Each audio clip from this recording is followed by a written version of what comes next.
Muy buenos días, estimados estudiantes y participantes del curso de Biología 300, Genética General. En esta ocasión me, me uno a ustedes para darles lo que sería la guía de trabajo del laboratorio número 4, titulado Cruce de Híbrido, correspondiente a la semana 5. Vamos a estar conversando un poquito sobre temas relacionados a una extensión al tema que iniciamos o que venimos trayendo desde la semana pasada con el tema de cruce monohíbrido y todo relacionado con la herencia y procesos de meiosis. Y los objetivos generales del día de hoy son básicamente demostrar la distribución independiente de los genes y comparar las proporciones fenotípicas de un cruce dihíbrido y comparado con lo que estudiamos la semana pasada. Ya hemos aprendido que la distribución, que las leyes de Mendel vienen a estar dadas básicamente por la primera ley de Mendel que estudiamos la semana pasada con el cruce monohíbrido, y en esta ocasión vamos a estar estudiando la segunda ley de Mendel que tiene que ver con la distribución independiente de los alelos. Y esta ley establece que los genes de losis diferentes se distribuyen de una manera independiente una de la otra. Es decir, si dos losis se encuentran en un genoma separados, estos se distribuirán independientemente uno del otro. Cuando dos individuos son heterocigóticos para un grupo de losis y ocurre lo que sería un cruce, en este caso específicamente un cruce dihíbrido donde estudiamos dos características y las relaciones alélicas siguen el patrón de dominancia recesividad.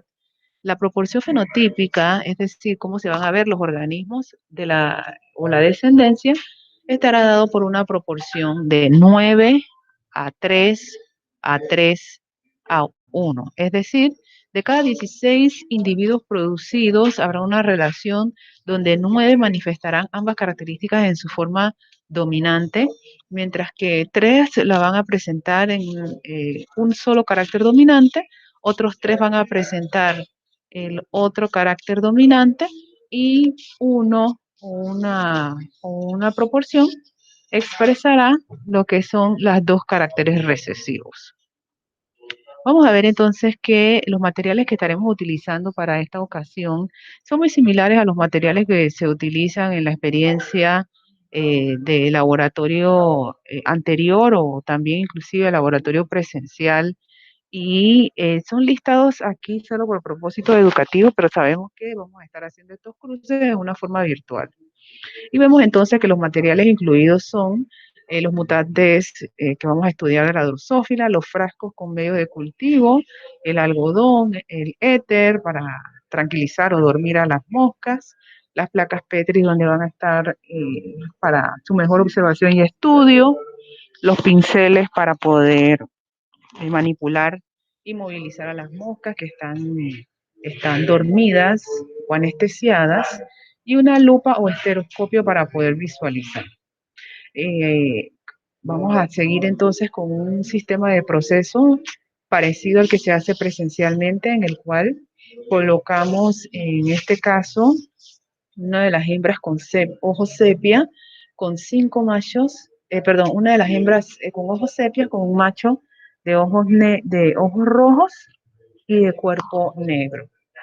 Cuando eh, hacemos este cruce, vamos a observar la F1 o la primera generación filial de este cruce de híbrido que va a presentar ciertas características.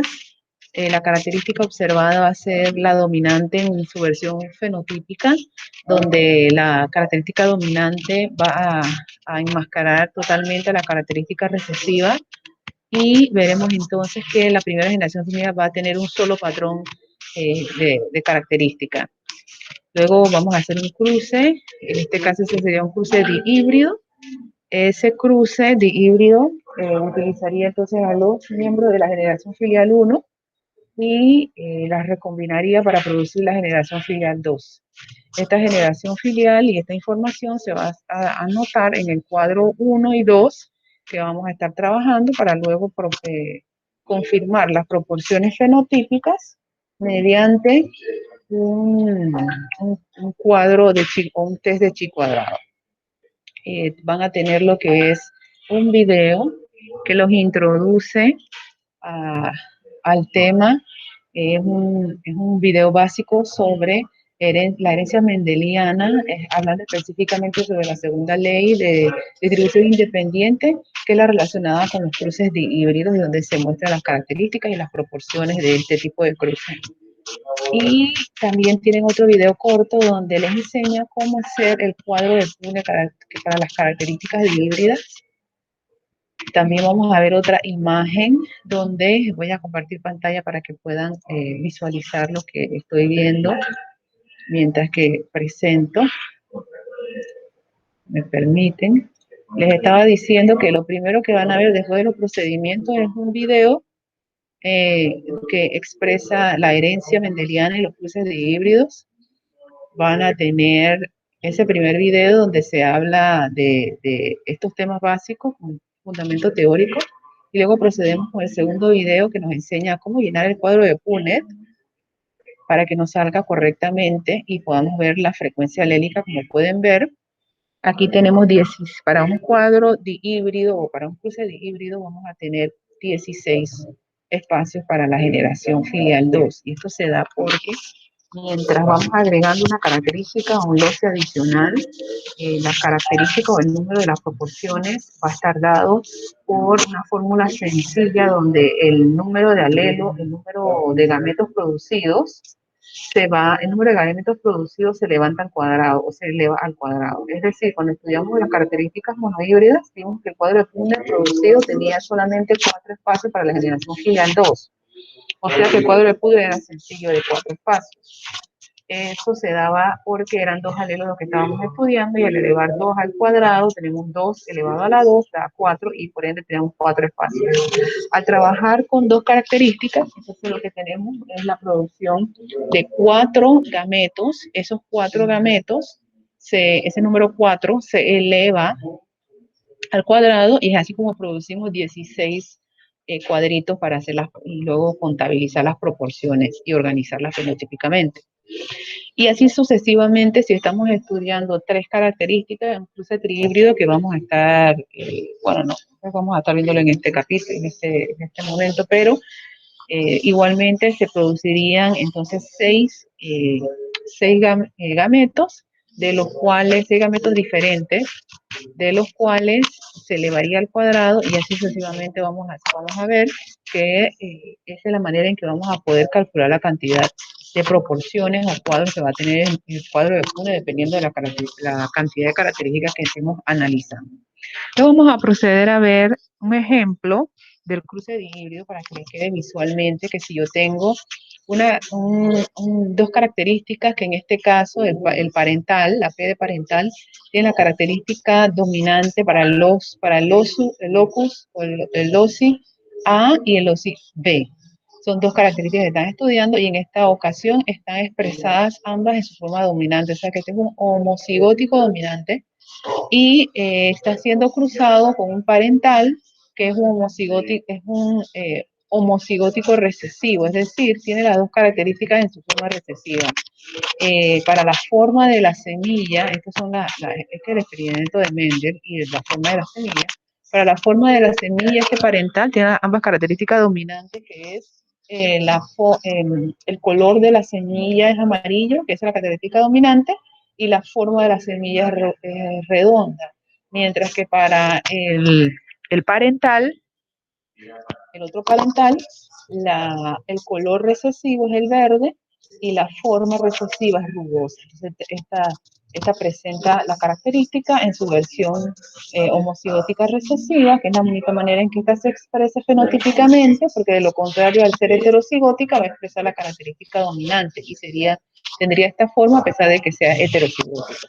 Pero en este caso, la única manera de expresar esta característica, que recuerden que esto es para aquellas características que siguen el proceso o el patrón de herencia de dominancia-recesividad. Tenemos entonces que estos parentales producen la primera generación filial o los gametos formados En este caso es AB y AA, son los únicos gametos formados. En esta ocasión vemos que esos gametos forman entonces un heterocigótico que va a presentar las características dominantes. Esta es la generación filial 1, es decir, un 100% de la producción o de los descendientes de la F1 van a tener la característica heterocigótica y expresar fenotípicamente la característica dominante, más genotípicamente son híbridos, es decir, heterocigóticos. Recuerden que hay una diferencia entre genotipo, que es la manera en que se muestran las características físicas observables, y genotipo, que es la característica, la manera en que está codificada las características genéticamente en los locis, ¿sí? Que no se ve, únicamente se ve la expresión de estos, que pueden verse o no verse o ser enmascarados dependiendo si está en condición de heterocidad o el patrón específico que se esté siguiendo, que esa característica lleve. Vamos a ver entonces que este cruce entre hermanos de la F1 va a producir que estos heterocigóticos van a dar pie a la formación de toda una variedad de características genotípicamente hablando, donde vemos entonces una versión que va a ser doblemente homocigótica para la característica en su versión dominante, en su versión dominante, y vamos a ver entonces unos heterocigóticos que van a tener la característica, una de las características dominante y una recesiva, como podemos ver aquí, donde primero es una y luego la otra. En este caso es A mayúscula, B minúscula, y en este otro es A minúscula, B minúscula. Y vamos a ver entonces una porción que va a tener la característica en su versión recesiva homocigóticamente hablando. Y vemos entonces que ellos van a producir una serie de gametos que al ser recombinados van a producir ahora, por ser dos características que estamos estudiando, un cuadro de Punnett de 16 entradas o 16 para 16 proporciones. Esto nos lleva entonces, aquí lo podemos ver más grande, a ver que 9 de los 16 producidos en esta condición van a presentar la característica dominante en su forma homocigótica. Vamos a tener que 3 de los 16 van a tener una característica dominante, que en este caso sería el color, y una recesiva, que en este caso es la forma. 3 partes de esos 16 van a tener también igualmente una característica dominante y una recesiva, en donde la característica recesiva es eh, la característica recesiva es el color que está siendo expresado, y la característica dominante es la forma que está siendo lisa. Y acá vamos a ver entonces una proporción de 1 que va a presentar la característica tanto recesiva en la versión de forma como de color. Y así vemos entonces que se cumple lo que venía mencionando anteriormente de las proporciones que se dan en este tipo de cruces, para los cruces híbridos, por lo menos esas serían las proporciones esperadas. Para este laboratorio van a proceder, al igual que el laboratorio anterior, a seleccionar en base a las indicaciones que dice el procedimiento, a seleccionar a la hembra con ojos sepias y al macho con cuerpo negro y ojos rojos, y hacer el correspondiente cruce para obtener entonces y observar los números que se obtienen y las proporciones, sacarle las proporciones a esos números para entonces obtener lo que sería la información necesaria para llenar el cuadro 1 con los fenotipos, que es la descripción de la característica física observable, y el genotipo, que sería la codificación de letras, que nos va a tirar entonces la parte escondida del loci o genotipo. También deben recordar que deben tomar anotaciones de la cantidad de individuos que se forman, hacer las sumas correspondientes para compararlo y sacar las proporciones, tanto para la parental, la F1 y la F2. Aquí falta un cuadro que deben agregar, que está mencionado aquí, que deben agregarlo. Luego proceden, como hicimos anteriormente, que venimos haciendo desde hace ya 2 laboratorios, a calcular lo que es el chi cuadrado. Pueden utilizar el Excel, que ya está codificado, o pueden utilizar este cuadro que está aquí, que les permite hacer los cálculos. Igualmente les agregué lo que es un video que les facilita lo que es la explicación de cómo se realizan los chi cuadrados para que puedan apoyarse. Pueden trabajar van a estar trabajando en grupos de 3 y van a trabajar durante la hora del laboratorio y van a resolver también, aparte del cruce, van a resolver el cuestionario relativo a esta actividad.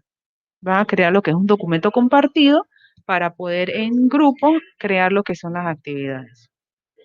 Luego van a proceder a revisarse lo que es un recurso adicional que les he dejado, que les incluye un documento con problemas de problemas monohíbridos y dihíbridos que deben ir resolviendo, hoy focalizados en el de dihíbrido, pero también deben resolver el monohíbrido.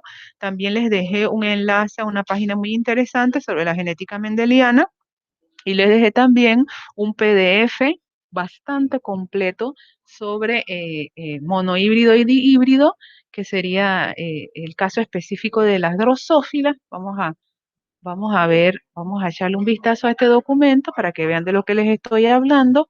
Este documento entonces es un libro muy completo, es un manual muy completo sobre la drosófila que les va a ser útil. ¿Sí? Los cruces monohíbridos y dihíbridos de la drosófila melanogaster. Les deja información sobre las características de esto. Esto es muy importante que lo dominen. Le habla de las leyes de Mendel, hace la correlación de las leyes de Mendel, que son los principios o leyes básicas que fundamentan el estudio con drosófila. También les habla de un software que pueden utilizar para apoyarse adicional al que ya hemos utilizado. Les habla sobre el cruce monohíbrido, las características y cómo identificarlas. Les habla también de cálculos y los resultados de diferentes tipos de cruce, una explicación sobre cómo se realizan. Les habla entonces sobre las proporciones obtenidas y el cálculo de proporciones y chi cuadrado. Y luego pasa a describirles sobre el cruce de híbrido. Es un tipo manual que les va a ser un recurso útil y también tienen lo que sería el esto, tienen lo que serían las tareas, que son los problemas de práctica adicionales que deben ir desarrollando, que ya pasaron las de monohíbrido, pero para que la vayan desarrollando, hoy más que todo se focalizan en los problemas del 7 en adelante que están relacionados con el dihíbrido. Y el enlace que les dejé, que también es muy útil, que habla sobre principios básicos de la herencia mendeliana, las distinciones entre términos importantes y es un apoyo adicional. Que entre toda esta información, ustedes ya van a tener lo que es suficiente conocimiento, bastante diversificado, hay hasta unos ejemplos humanos de algunas enfermedades para que entonces puedan ir haciendo la relación entre un tema y el otro. Y vamos viendo entonces que es bastante completa la guía del día de hoy, tienen bastante con qué trabajar y por el momento, entonces eso sería todo, me despido, un gusto poder seguir apoyándoles, recuerden que pueden dejar sus preguntas en el grupo de WhatsApp. Vamos a estar tomando lo que es la lista de asistencia en el grupo de WhatsApp. Hoy tenemos un quiz, así es que tenemos que realizar el quiz antes que todo, ¿sí? Entonces eso sería todo por el momento. Quedo pendiente a sus comentarios. Hasta luego.